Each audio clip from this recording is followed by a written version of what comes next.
Hello friends and welcome to history simplified for you. आज के इस वीडियो में हम MHI 101 के यूनिट 21 के बारे में डिस्कशन करेंगे, जो कि है रिलीजियस एस्टैब्लिशमेंट्स वगैरह के ऊपर बेस्ड। देखते हैं। तो चलिए, बाई 16th सेंचुरी क्या हुआ कि क्रिश्चियनिटी पूरे यूरोप में फैल गया और एक डोमिनेंट रिलीजन बन चुका था। कैथोलिक चर्च उस वक्त की मोस्ट पावरफुल रिलीजियस इंस्टीट्यूशन थी, लेकिन फिर आया एक नया बड़ा चैलेंज जिसको बोला जाता है प्रोटेस्टेंटिज्म, जिसमें लोग कैथोलिक अथॉरिटी के अगेंस्ट जो है खड़े हो गए। और इसका नाम प्रोटेस्टेंटिज्म इसलिए रखा गया क्योंकि उस टाइम पे जर्मन प्रिंसेस लोग जो थे वो यूनाइट हो गए और उन्होंने कैथोलिक चर्च के खिलाफ प्रोटेस्ट किया, तो इसलिए इसको प्रोटेस्टेंटिज्म कहते हैं। अब इसकी वजह क्या थी? कैथोलिक चर्च के अंदर काफ़ी करप्शन था, इसलिए। दूसरा, प्रिंटिंग प्रेस से लोगों के पास नए आइडियाज़ पहुंचने लग गए, अवेयरनेस बढ़ गई। इस वजह से रूलर्स चाहते थे कि पोप का कंट्रोल ना थोड़ा सा कम हो और उनको थोड़ी ज़्यादा फ्रीडम हो अपने राज्य में। चर्च और स्टेट के बीच इकोनॉमिक टेंशन्स भी थी। तो इस यूनिट में हम ये कुछ इश्यूज पे बात करेंगे, जैसे कि कैथोलिक चर्च का जो है रोल क्या था रिफॉर्मिंग से पहले, मार्टिन लूथर कौन थे, उनका क्या कंट्रीब्यूशन था, डिफरेंट प्रोटेस्टेंट सेक्ट यानी कि कैल्विनिज्म, एंग्लिकनिज्म, एनाबैप्टिस्ट वगैरह के बारे में, और कैथोलिक का क्या रिस्पॉन्स था टू द रिफॉर्मेशन। उन्होंने भी काउंटर रिफॉर्मेशन किए। प्रोटेस्टेंटिज्म का impact on capitalization and secularism भी देखे। तो चलिए, Catholic church as an institution क्या होता था कि चर्च को पहले बोलते थे कि जीसस के फॉलोवर्स को चर्च बोला जाता था, लेकिन 4th सेंचुरी के बाद जब इम्पेरियर कॉन्स्टेंटाइन ने क्रिश्चियनिटी को लीगल बनाया तो चर्च एक पावरफुल इंस्टीट्यूशन बन गया। रोमन बिशप्स, स्पेशली पोप्स ने अपने आप को सुप्रीम रिलीजियस अथॉरिटी डिक्लेयर कर दिया, और इम्पेरियर थियोडोसियस के टाइम पे यानी कि 380 AD में चर्च रोमन एम्पायर का ऑफिशियल पार्टनर भी बन गया। तो चर्च का अपना लीगल सिस्टम भी डेवलप हो गया, जिसको कैनन लॉ बोलते थे, और जो जुडिशरी होती थी वो कैनन लॉ के हिसाब से चलती थी। चर्च कोर्ट वगैरह होल्ड करते थे। क्लर्गी मैन जो लोग होते थे क्लर्गी में, वो जजेस की तरह काम करते थे और लोगों के डिस्प्यूट वगैरह हैंडल करते थे। लेकिन प्रॉब्लम ये थी कि चर्च और स्टेट के बीच में पावर स्ट्रगल जो है होती थी इन सब वजहों से। जैसे कि हम देखते हैं तो 11th सेंचुरी में पोप ग्रेगरी द 7th ने किंग हेनरी द 4th को चैलेंज किया जर्मनी के अंदर। मतलब दोनों लोग ऐसा चाहते थे कि बिशप्स जो होते हैं उनको अपॉइंट करने की पावर या तो चर्च के पास हो या तो किंग के पास हो, और इस बात पे दोनों के मतभेद हुए और डिस्प्यूट्स हुए। फिर उसके बाद चर्च जो है जल्दी लैंड ओनर भी था। सबसे ज़्यादा लैंड की ऑनरशिप चर्च के पास होती थी। उसकी वजह से राजाओं को, किंग्स को और प्रिंसेस को डर भी रहता था कि कभी भी चर्च चाहे तो उनके एनिमी स्टेट के साथ हाथ में लाके उनका राज खत्म कर सकता है। तो that was a legit fair, और ये सभी इशू। अब देखते हैं चर्च के अंदर की क्या खामियां थी। तो कैथोलिक चर्च एक सिंगल यूनाइटेड बॉडी नहीं थी, अंदर ही अंदर उसमें डिविजन्स थे काफ़ी, और मतलब चेंजेस की डिमांड लोग कर रहे थे।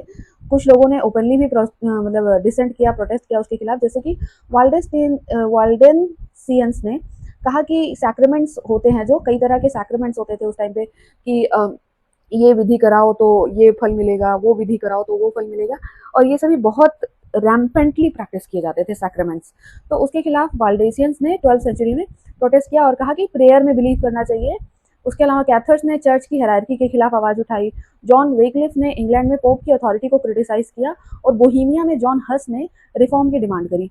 कहा कि चर्च के अंदर जो है चेंजेस आने चाहिए। अब क्लर्गी में काफ़ी करप्शन था, मतलब उनका इमोर्टल लाइफस्टाइल था, नेपोटिज्म था, और साइमनी एक प्रक्रिया होती थी जिसमें लोग पैसा देकर के चर्च के अंदर अपने अपने लिए पोजीशन खरीद सकते थे। पैसा देकर के बिशप बन जाओ, प्रीस्ट बन जाओ, इस तरह से। तो ये कॉमन था और ये बहुत ही ज़्यादा हेटेड प्रैक्टिस थी। सबसे बड़ा स्कैंडल था इंडल्जेंसेस का, यानी कि लोग पैसे देकर के अपने पाप भी माफ करवा रहे थे, बताओ। तो ये सब के खिलाफ जो है लोग बोलने लग गए। तो ह्यूमनिस्ट थिंकर जैसे कि एरास्मस और थॉमस मोर ने तो ये कहा कि चर्च के पास इतनी ज़्यादा ढेर सारी पावर है ना, वो अच्छी बात नहीं है, उसको कम किया जाना चाहिए, और स्पिरिचुअल स्टडी होनी चाहिए लोगों के मतलब बिलीफ्स के ऊपर।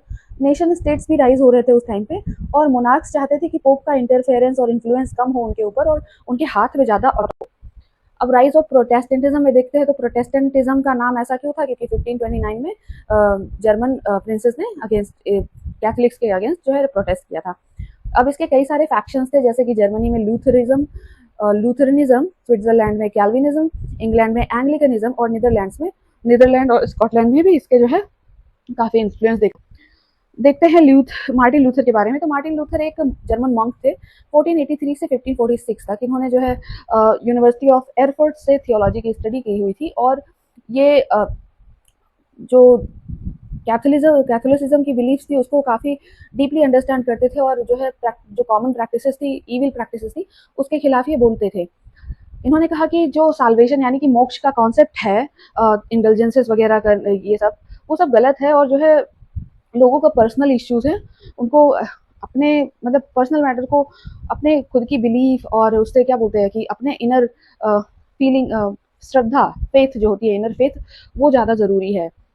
तो उसके लिए उन्होंने सेंट पॉल के लेटर्स भी लिखे। उन्होंने कहा कि सिर्फ फेथ से ही सॉल्वेशन मिल सकती है, ना कि ये इंडल्जेंसेस और जो है अदर इविल प्रैक्टिसेस। 1517 में उन्होंने 95 थीसिस लिखी और विटनबर्ग चर्च के गेट पे चिपका मारी। अब इस थीसिस का की पॉइंट क्या था कि indulgences are invalid, faith is enough, good work जरूरी नहीं है कि मतलब चैरिटी वगैरह करो या चर्च को स्पेशली पे करो इन सब चीज़ों के लिए। पोप की अथॉरिटी एब्सोल्यूट नहीं होनी चाहिए, उन्होंने इसके लिए भी आर्ग्यू किया। फिर लूथर के पैम्पलेट्स का जो है अपील ऐसा था कि उन्होंने जर्मन रूलर्स को पोप के खिलाफ जो है स्टैंड लेने के लिए इंस्पायर किया। फिर बेबीलोनियन कैप्टिविटी में दो सैक्रामेंट्स जो कि बैप्टिज्म और कम्युनियन होता है उसको वैलिड माना और बाकी सभी सैक्रामेंट्स को रिजेक्ट करने की गुजारिश करी। लिबर्टी ऑफ क्रिश्चियन मैन यानी कि इंडिविजुअल फेथ को प्रमोट किया और उसके बाद 1521 में पोप लियो द 10th ने उनको एक्स कम्युनिकेट कर दिया। अब एक्स कम्युनिकेट का मतलब क्या होता है कि तुम हमारी बिरादरी से बाहर हो, ऐसा कह के उनको निकाल दिया। लेकिन इससे लूथर के ऊपर जो है कुछ गलत असर नहीं पड़ा, बल्कि उनको जो है और पॉपुलैरिटी मिली और उनका मूवमेंट और भी ज्यादा जोर पकड़ लिया। अब उनके आइडियाज का सोशल इम्पैक्ट ऐसा था कि मर्चेंट और मिडिल क्लास लोग जो है, जो चर्च की वेल्थ से नाराज थे कि चर्च भाई इतना अमीर क्यों है, उन्होंने सपोर्ट किया। एजुकेटेड क्लास भी जो है बाइबल के जो दकियानूसी ख्याल थे उस टाइम के, वो नहीं मानते थे, तो उन्होंने भी कहा कि हाँ भाई लॉजिकल होनी चाहिए रिलीजन, इस तरह से तो कैथोलिक चर्च की और मनमानी नहीं चलनी चाहिए। नोबल्स और रूलर्स ने जो भी थे, उन्होंने भी मौका देखा कि कोई तो आवाज उठा रहा है, हम इसको सपोर्ट करेंगे तो हमको भी जो है चर्च के कंट्रोल से फुर्सत मिल जाएगी। 1524 टू 25 में पीजेंट वॉर्स हुए, जिसमें जो है गरीब पीजेंट्स ने किसके लूथर के आइडियाज को एक तरह से हथियार की तरह यूज किया और उसके जो है उसको लेकर के उन्होंने सोशल इक्वालिटी की डिमांड करी। सर्फडम यानी कि सर्फडम, ये जो पीजेंट वगैरह को दबा के रखते थे बंधुआ बना के, उसको खत्म करने की डिमांड करी। फ्यूडल टैक्सेस और ऑपरेशन को कम करने की डिमांड करी। तो इस तरह से उन्होंने रिवोल्ट किया और ये रिवोल्ट काफी वायलेंट था, पीजेंट वॉर्स। इसमें लगभग 1 लाख पीजेंट्स मारे गए और लूथर ने भी इस वॉर को क्रिटिसाइज किया कि मेरी आइडियाज का जो है इस तरह से तो मतलब निकाल के इतना वायलेंस नहीं करना चाहिए था, ये सब तो गलत बात है, पीसफुली भी जो है चेंजेस लाए जा सकते थे। अब देखते हैं तो प्रोटेस्टेंट मूवमेंट का ग्रोथ जो हुआ ना, उसके बारे में मैंने एक चार्ट लगा दिया। लूथरनिज्म के बारे में मैंने आपको बता ही दिया कि मार्टिन लूथर ने कैसे इसको शुरुआत करी और उन्होंने कहा कि जो इंडिविजुअल लोगों की फेथ होती है, यानी कि मन की जो श्रद्धा है और गुड वर्क है, वो जरूरी है, ना कि चैरिटी और पोप का कंट्रोल। कैल्विनिज्म में भी जॉन कैल्विन थे स्विट्जरलैंड के अंदर, उन्होंने भी प्री डेस्टिनेशन का कॉन्सेप्ट दिया। उन्होंने कहा कि स्ट्रिक्ट मॉरल डिसिप्लिन होना चाहिए, हार्डवर्क करना चाहिए लोगों को, और प्री डेस्टिनेशन नाम की एक चीज होती है कि लोगों की डेस्टिनी पहले से डिसाइडेड है। तो इस तरह से चर्च को पैसे दे करके और पुण्य कमा खरीद करके नहीं पाया जा सकता है, बल्कि लोगों को जो है जस्ट मॉरली डिसिप्लिन होना चाहिए, मॉरली करेक्ट होना चाहिए और हार्डवर्क करना चाहिए और अपने डेस्टिनेशन के हिसाब से जो है धरती पे फंक्शन करने चाहिए। एंग्लिकनिज्म के बारे में मैं आपको बता दूं तो हेनरी द 8th करके इंग्लिश एक रूलर थे। अब उन्होंने कैथोलिक चर्च के हेड से कहा कि भाई grant me permission to divorce my wife so I can marry again. Catholicism में ये जो है शादी को खत्म करना अलाउड नहीं था उस वक्त, शायद अभी भी नहीं है। तो चर्च के हेड ने कहा कि we can't grant you this kind of permission, क्योंकि ये हमारे रिलीजन के खिलाफ है। तो इंग्लिश जो ये हेनरी द 8th थे, उन्होंने क्या करा कि चर्च को ही अबॉलिश कर दिया। उन्होंने अपना खुद का इंग्लिश चर्च जो है स्टैब्लिश किया और खुद मोनार्क को ही हेड ऑफ द चर्च भी घोषित कर दिया। फिर उसके बाद एना बैप्टिस्ट के बारे में देखते हैं तो ये रेडिकल रिफॉर्मर्स थे और इन्होंने एडल्ट बैप्टिज्म में बिलीफ रखी और separation of church and state भी की। अब यहाँ पे देख लेते हैं मैजिस्ट्रियल रिफॉर्म्स के बारे में। तो प्रोटेस्टेंट लीडर्स जो है उन्होंने कई सारे रूलर्स के साथ काम किया कि जो है रिफॉर्म्स को लागू करने किया जा सके, लेकिन उसके बावजूद ज्विंगली नाम के एक पर्सन ने क्या स्विट्जरलैंड में डिमांड करी कि स्टेट और जो है चर्च वो सेपरेट नहीं होना चाहिए, बल्कि एक ही होना चाहिए। ऑब्वियस सी बात है, उनकी डिमांड नहीं मानी गई। फिर जॉन कैल्विन ने जो रिफॉर्म चालू किया था कैल्विनिज्म, उसमें वो प्री डेस्टिनेशन का बिलीव करते थे, हार्ड वर्क और स्ट्रिक्ट मॉरल डिसिप्लिन के ऊपर जोर देते थे। मैंने मेंशन कर दिए हैं इसके बारे में नोट्स। और उन्होंने जो है स्कॉटलैंड, फ्रांस, नीदरलैंड्स और इंग्लैंड्स में जो है काफ़ी इन्फ्लुएंस अपना स्प्रेड किया। आप ये नोट्स ले सकते हैं। एंग्लिकनिज्म के बारे में मैंने बताया तो चर्च ऑफ इंग्लैंड 1534 में स्टैब्लिश हुआ था और किंग हेनरी द एट्थ ने अपने किन पर्सनल मोटिवेशंस की वजह से ये चेंज आने दिया था इंग्लैंड के अंदर। ओके, उसके बाद एना बैप्टिस्ट के बारे में देख लेते हैं। तो ये रिलीजियस रेडिकल रिफॉर्मर्स थे और इन्होंने मतलब रेडिकली स्टेट और चर्च को जो है सेपरेट करने की बात करी, लेकिन इनको जो है प्रोटेस्टेंट्स और कैथलिक्स दोनों ही अपोज करते थे। यहाँ पे कैथलिक चर्च का रिस्पॉन्स देखेंगे तो इन्होंने काउंटर रिफॉर्म्स किए अपने अंदर में। इन्होंने काउंसिल ऑफ ट्रेंट बनाई 1545 से 1563 तक। ये काउंसिल ऑफ ट्रेंट ने जो है कैथलिक डॉक्ट्रिन्स को रीअफर्म किया और इंडल्जेंसेस को बैन किया। प्रीस्ट की ट्रेनिंग और डिसिप्लिन को इम्प्रूव करने के लिए भी काम किए गए। फिर देखते हैं जेसुइट्स सोसाइटी ऑफ जीसस 1541 में इस्टेब्लिश की गई। इसमें इग्नाशियस लोयोला ने इसको बनाया था और इसका गोल क्या था कि एजुकेशन और मिशनरी वर्क के थ्रू कैथोलिसिज्म का स्प्रेड किया जाए। और ये जो है इन्होंने यूरोप और अमेरिका के कई सारे पार्ट्स में जो है ये मिशनरी वर्क किया, स्कूल्स इस्टेब्लिश करे। ओके, इंक्विजिशन देखते हैं तो कोर्ट, चर्च के कोर्ट ने ना हेरिटिक प्रोटेस्टेंट यानी कि हेरिटिक्स माने प्रोटेस्टेंट्स, ज्यूज और साइंटिस्ट जो लोग गैलीलियो के जैसे थे उन लोगों को सजाएं दी। उन्होंने कहा कि जो है ये सभी हमारे खिलाफ है तो वी विल पनिश देम।